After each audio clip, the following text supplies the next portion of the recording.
반갑습니다. 김영민입니다. 이 영상은 최송재님, 김원호님, 초록사과님, 산딸기님, 7님, 사직의 중심에서님, 케빈유님, 지연님, 결국엔 해피님, 로즈님, 풍류남잠님, 동호윤님, 조황재님, 김우엽님, 조주덕님의 성원으로 제작된 영상입니다. 오늘은 아주 희망적인 기분으로 하루를 시작했습니다. 이야기를 시작하기에 앞서서 일단 윤석열 대통령님 수고 많으셨습니다.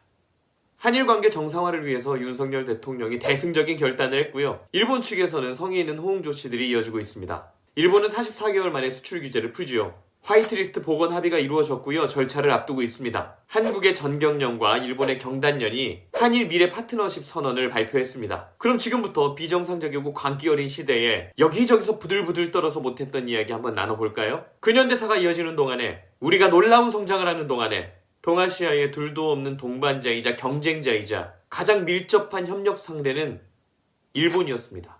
물론 대한민국엔 이 평범한 진실을 그냥 부인해야 하는 분들도 계시죠. 지금 이 순간 불편하신 분들도 계시죠. 특별한 논거를 제시할 것도 아니면서 그냥 아니야! 이래야 되는 분들 있죠.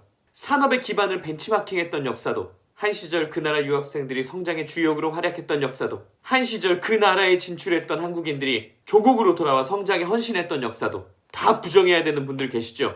국제법상 저작권 개념이 모호했던 시절에 표절 콘텐츠로 제과에, 출판에, 가요시장까지 급성장시켰던 그 시절의 행운의 역사 인정 못하시는 분들 계시죠. 다 아니라고 우기고 부글부글해야 마음이 편한 분들 계시죠. 빼빼로와 포키는 다르지, 태권브이랑 그레이트 마징가는 다르지, 새우깡이랑 에비새는 다르지, 뭐 그런 분들이 있을 수 있어요. 그런데 세계사 속의 숙적이었던 유럽의 각국이 교류하고 연합하며 지내는 현대사회에 참혹했던 전쟁사를 공유하는 미국과 일본이 미래를 위해 누구보다도 끈끈하게 손을 잡은 현대사회에 우리 민족끼리니 민족 자주통일이니 하면서 100여 년 전 분노 붙잡고 계속 미워해라, 계속 고립되라, 계속 친중해라, 이래서야 되겠습니까? 제가 오늘 왜 기분이 좋냐면요, 그들이 지배하던 세상이 드디어 정상화되기 때문에 행복한 겁니다. 메이드 인 차이나를 안 쓰는 것도, 메이드 인 재팬을 안 쓰는 것도 현실적으로 불가능한 현대사회에서 노재팬 타령하면서 유니클로 앞에서 양말 사는 사람한테 욕하던 나라에 드디어 정상화가 시작된다는 겁니다. 국내 정치용으로 반일 선동하면서 소재, 부품, 장비, 소부장 독립 타령했지요.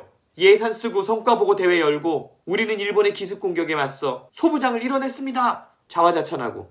그런데 데이터를 보니까 일본으로부터의 소부장 수입액이 더 늘었어요. 결과적으로 예산만 낭비하고 일본 의존도는 더 강해지고 국민들에게는 사기를 쳤죠. 그렇게 실익도 놓치고 명분도 억지인 무능한 좌익 802들의 세상이 드디어 정상화된다는 겁니다.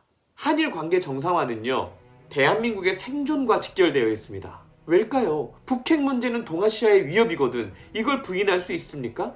이념에 심취하면 현실감이 없죠. 그래서 나는 이 나라의 802들이 무서운 거예요. 북한이 미사일 쏘고 특등 머저리니 삶은 소대가리니 해도 평화 타령하는 호구가 있을 수는 있습니다.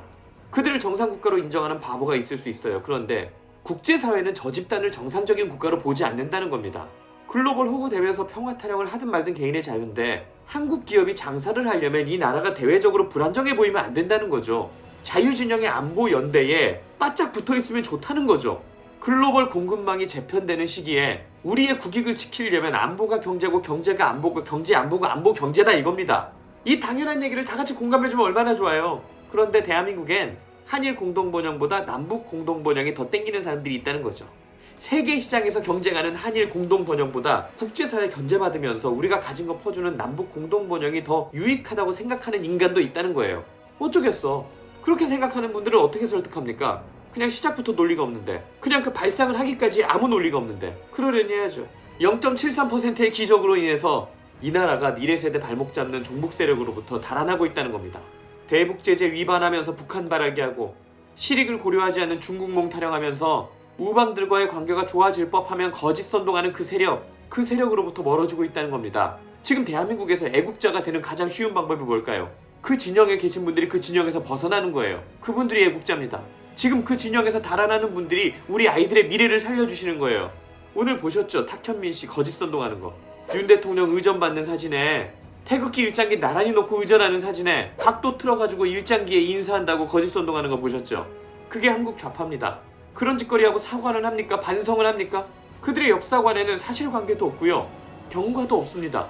그냥 정해진 답을 죽을 때까지 우기는 거예요. 사과를 하면 진정한 사과가 아니라고 하고, 배상을 하면 바람직한 배상이 아니라고, 위안부 할머니가 민주당 편 안 들어주면 치매 걸렸다고, 징용 피해자 가족이 윤석열 정부의 판단을 존중하면 구경꾼 주제에 실제 피해자 가족을 평가하고 폄하하는, 그게 정상적인 조직입니까? 우리 이제 그만합시다. 단일 장사 진짜 그만합시다. 어쨌든 윤석열 대통령님 정말 고생 많으셨습니다. 뉴스 보는데 정말 뿌듯하네요. 우리 이제 미래로 갑시다. 대통령님과 개인적인 친분은 없지만 정말 오늘 같은 날은 1850-0410 4시 플라워에 전화해서 축하 꽃다발 하나 보내드리고 싶네요.